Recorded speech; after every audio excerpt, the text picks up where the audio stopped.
27 Mar 2022 Cor litúrgica. Roxo, quarto domingo da Quaresma. Primeira leitura, JS 5:9 a 10:12, leitura do livro de Josué. Naqueles dias, 9 Ao Senhor disse a Josué: Hoje tirei de cima de vós o opróbrio do Egito. 10 Os israelitas ficaram acampados em Gilgal e celebraram a Páscoa no dia 14 do mês, à tarde, na planície de Jericó.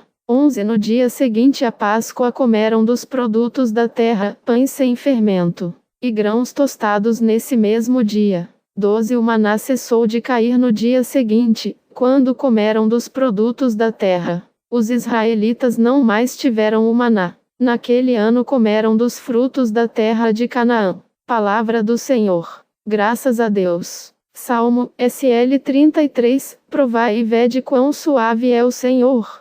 Provai e vede quão suave é o Senhor. Bendirei o Senhor Deus em todo o tempo, seu louvor estará sempre em minha boca. Minha alma se gloria no Senhor. Que ouçam os humildes e se alegrem. Comigo engrandecei ao Senhor Deus, exaltemos todos juntos o seu nome. Todas as vezes que o busquei, ele me ouviu, e de todos os temores me livrou. Contemplai a sua face e alegrai-vos, e vosso rosto não se cubra de vergonha. Este infeliz gritou a Deus, e foi ouvido, e o Senhor o libertou de toda a angústia. Segunda leitura, 2 Cor 5:17-21, leitura da segunda carta de São Paulo aos Coríntios. Irmãos, 7 Se alguém está em Cristo, é uma criatura nova. O mundo velho desapareceu, tudo agora é novo. 18 E tudo vem de Deus, que, por Cristo, nos reconciliou consigo e nos confiou o ministério da reconciliação. 19 Com efeito, em Cristo, Deus reconciliou o mundo consigo, não imputando aos homens as suas faltas e colocando em nós a palavra da reconciliação. 20 Somos, pois, embaixadores de Cristo, e é Deus mesmo que exorta através de nós. Em nome de Cristo, nós vos suplicamos, deixai-vos reconciliar com Deus. 21 Aquele que não cometeu nenhum pecado, Deus o fez pecado por nós, para que nele nós nos tornemos justiça de Deus. Palavra do Senhor. Graças a Deus. Evangelho Anúncio do Evangelho, LC 15:1-3-11-32, O Senhor esteja convosco. Ele está no meio de nós. Proclamação do Evangelho de Jesus Cristo segundo Lucas. Glória a vós, Senhor. Naquele tempo, os publicanos e pecadores aproximavam-se de Jesus para o escutar. 2 Os fariseus, porém, e os mestres da lei criticavam Jesus. Este homem acolhe os pecadores e faz refeição com eles. 3 Então Jesus contou-lhes esta parábola. 11 Um homem tinha 2 filhos. 12 O filho mais novo disse ao pai: Pai, dá-me a parte da herança que me cabe. E o pai dividiu os bens entre eles. 13 Poucos dias depois, o filho mais novo juntou o que era seu e partiu para um lugar distante. E ali esbanjou tudo numa vida desenfreada. 14 Quando tinha gasto tudo o que possuía, houve uma grande fome naquela região, e ele começou a passar necessidade. 15 Então foi pedir trabalho a um homem do lugar, que o mandou para seu campo cuidar dos porcos. 16 O rapaz queria matar a fome com a comida que os porcos comiam, mas nem isto lhe davam. 17 Então caiu em si e disse: Quantos empregados do meu pai têm pão, com fartura, e eu aqui, morrendo de fome.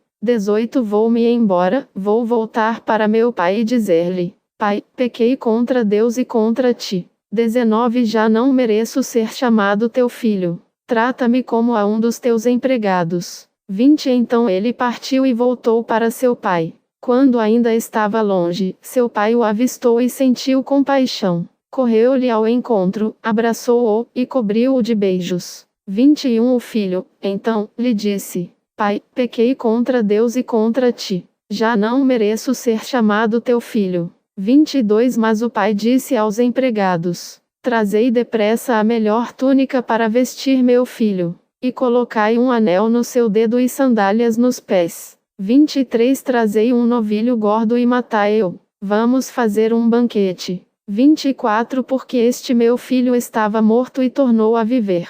Estava perdido e foi encontrado. E começaram a festa. 25 O filho mais velho estava no campo. Ao voltar, já perto de casa, ouviu música e barulho de dança. 26 Então chamou um dos criados e perguntou o que estava acontecendo. 27 O criado respondeu: É teu irmão que voltou. Teu pai matou o novilho gordo, porque o recuperou com saúde. 28 Mas ele ficou com raiva e não queria entrar. O pai, saindo, insistia com ele. 29 Ele, porém, respondeu ao pai: Eu trabalho para ti há tantos anos, jamais desobedeci a qualquer ordem tua. E tu nunca me deste um cabrito para eu festejar com meus amigos. 30 Quando chegou esse teu filho, que esbanjou teus bens com prostitutas, matas para ele o novilho cevado.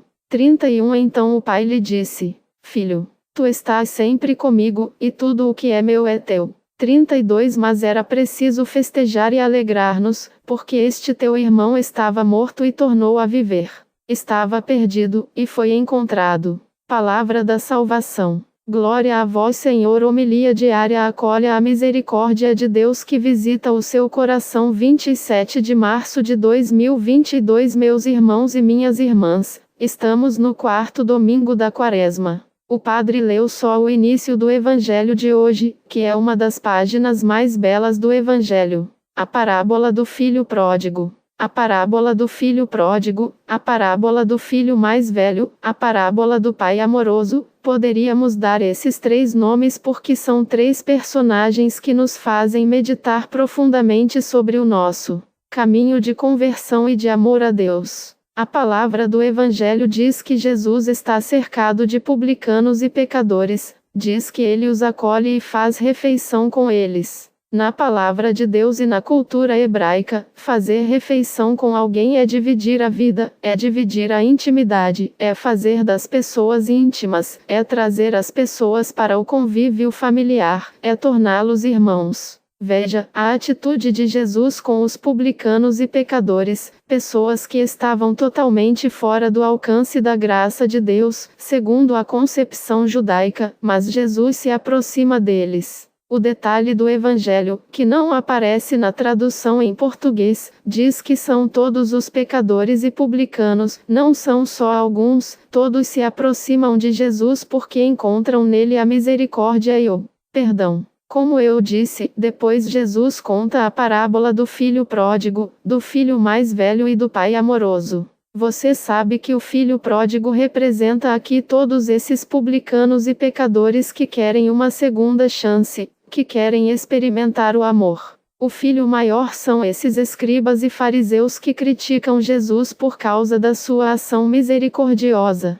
E o pai amoroso é esse lugar, é esse abraço onde nós nos encontramos. O bom é que desse embate de Jesus com os escribas e fariseus, como eu disse, nasceu uma das páginas mais bonitas do Evangelho, que é essa parábola. Neste tempo quaresmal, vamos pedir ao Senhor que o nosso coração se dilate para acolher essa misericórdia de Deus que nos visita. A realidade, que é apresentada na parábola, diz muito para nós, porque o primeiro filho, o filho pródigo, mata o pai antes da hora. Ele pede a herança. E, depois do seu erro, ele esperava a punição, mas recebe a misericórdia. Isso fala muito para todos nós neste tempo quaresmal, em que precisamos experimentar a misericórdia do Pai. Já o segundo filho estava dentro de casa, mas o coração estava fora. O coração estava infiel dentro de casa, bem perto do Pai. Isso também chama muito a nossa atenção para o perigo de nos perder mesmo pretendendo estar próximos do Pai, sermos íntimos do Pai, pois isso não quer dizer nada, porque o nosso coração precisa ser de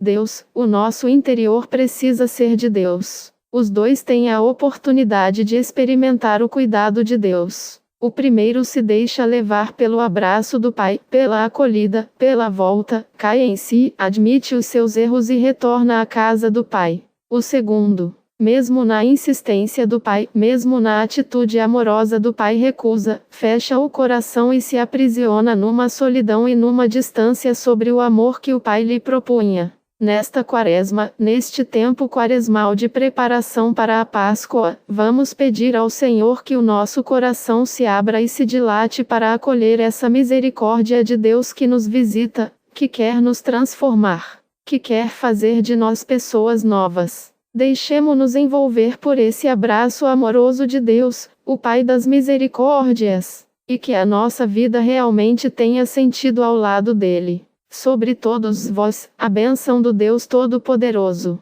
Pai, Filho e Espírito Santo. Amém. Padre Donizete Ferreira, sacerdote da comunidade Canção Nova. 27 São Ruperto Santo do Dia Bispo, monge e fundador 660, meados de 710. Descendência São Ruperto descendia dos Rupertinos, importante família que dominava com o título de conde a região do Médio e do Alto Reno. Dessa família nasceu também outro São Roberto, ou Ruperto, de Bingen, cuja vida foi escrita por Santa Hildegarda. Os Rupertinos eram parentes dos carolíngios e o centro de suas atividades era em Worms. São Ruperto recebeu sua formação de cunho monástico irlandês. Obras em vida no ano de 700, foi impelido pelos seus mestres e sentiu-se impulsionado à pregação e ao testemunho monástico indo à Baviera. Apoiado pelo conde Teodo de Baviera, fundou, perto do lago Oaler, a 10 km de Salisburgo, uma igreja dedicada a São Pedro. O lugar, porém, não pareceu próprio para os fins de Ruperto, que pediu ao conde outro terreno perto do rio Salzach, próximo à antiga cidade romana de Juvavum. O mosteiro que ali construiu, dedicado a São Pedro, é o mais antigo da Áustria e está ligado com o núcleo de Nova Salisburgo. Seu desenvolvimento deve-se também à colaboração de 12 conterrâneos seus. Desses, Cunialdo e Gislero foram honrados como santos. Perto do mosteiro de São Pedro surgiu um mosteiro feminino que foi confiado à direção da abadesa Erentrude, sobrinha do santo. Foi este punhado de corajosos que fez surgir a Nova Salisburgo. São Ruperto é justamente reconhecido como seu fundador. Foi o responsável pela conversão total da Baviera e, é claro, de toda a Áustria. Modelo de monge e fundador São Ruperto, reconhecido como o fundador da bela cidade de Salzburgo, cujo significado é cidade do sal, aparece retratado com um saleiro na mão, tamanha sua ligação com a própria origem e desenvolvimento da cidade. Foi seu primeiro bispo, e sua influência alastrou-se tanto que é festejado nesse dia não só nas regiões de língua alemã, como também na Irlanda, onde estudou, porque ali foi tomado como modelo pelos monges irlandeses. Morreu no dia 27 de março de 718, um domingo de Páscoa, depois de rezar a missa, no mosteiro de Juvavum. Antes, como percebera que a morte estava próxima, fez algumas recomendações e pedido de orações à sua sobrinha e irmã espiritual, Erentrudes. Suas relíquias estão guardadas na belíssima Catedral de Salzburgo, construída no século XVII. Ele é o padroeiro de seus habitantes e de suas minas de sal. Oração. Senhor, por intercessão de São Ruperto, queremos hoje vos rogar pelas vocações religiosas, para que os jovens vocacionados encontrem apoio em suas famílias e na sociedade para o desenvolvimento da Igreja. Rogamos também por todo o clero, para que, na santidade, governem com sabedoria o seu povo. Amém. A minha oração é preciso coragem para seguir os passos de Deus, para construir e implementar o reino do Senhor. Ensina-nos a ser pessoas cheias desse ânimo que vem do Espírito e, como o nosso santo, realizar o resultado de fé e obras. São Ruperto, rogai por nós.